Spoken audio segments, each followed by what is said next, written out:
Hello students, let's see this question.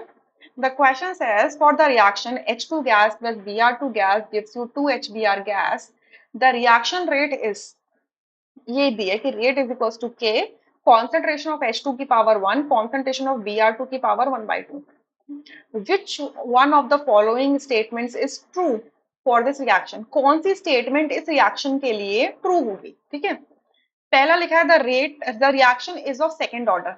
सो ये आपको rate दी है तो overall order n is equals to क्या होगा, sum of all the powers of the concentration term. So hydrogen की जो कॉन्सेंट्रेशन H2 की कॉन्सेंट्रेशन की पावर कितनी है, 1 है, और Br2 की कॉन्सेंट्रेशन टर्म की पावर कितनी है, 1/2 है, तो इनको सम कर दो तो ये जाएगा 3/2।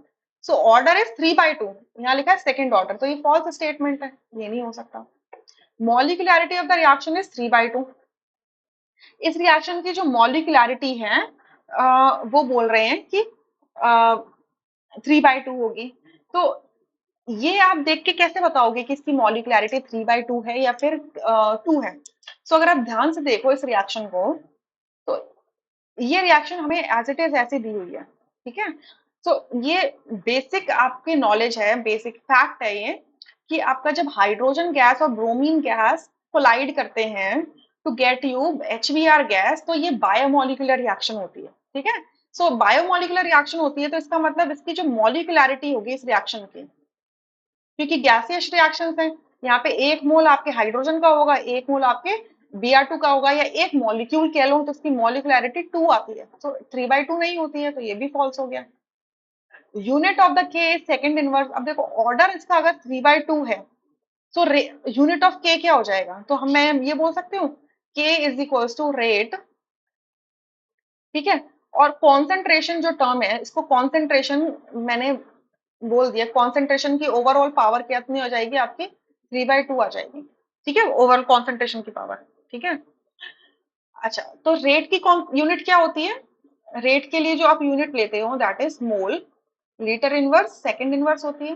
कॉन्सेंट्रेशन के लिए जो यूनिट लेते हो वो मोल लीटर इनवर्स होती है, और इसकी पावर अब 3/2 हो चुकी है क्योंकि ओवरऑल ऑर्डर 3/2 है, ठीक है। तो क्या हो जाएगा, ये ऊपर जाएगा, मतलब पावर्स आपकी, ये मोल लीटर इनवर्स तो सेम है, तो मोल लीटर इनवर्स की पावर तो यहाँ पर 1 है, यहाँ पे मोल लीटर इनवर्स की पावर 3/2 है। सो 1 माइनस 3/2 करोगे तो कितना आ जाएगा आपका, -1/2 आ जाएगा। यानी कि के की जो यूनिट आएगी वो मोल लीटर इनवर्स की पावर -1/2 सेकेंड इनवर्स ये आएगी।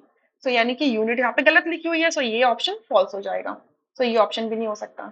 डी में लिखा है मॉलिक्यूलैरिटी ऑफ द रिएक्शन इज 2, ये बिल्कुल सही बात है। सो डी ऑप्शन बिल्कुल करेक्ट हो, ठीक है। अब एक चीज और बता देती हूँ, यूनिट ऑफ रेट कांस्टेंट अगर निकालनी है, यूनिट ऑफ रेट कांस्टेंट के निकालनी है, तो डायरेक्ट फॉर्मूला होता है मोल लीटर इनवर्स की power 1 minus n second inverse, ये होता है। तो एन क्या होता है, ऑर्डर होता है, तो डायरेक्टली उसकी वैल्यू पुट कर दो, ठीक है। I hope you understood, thank you.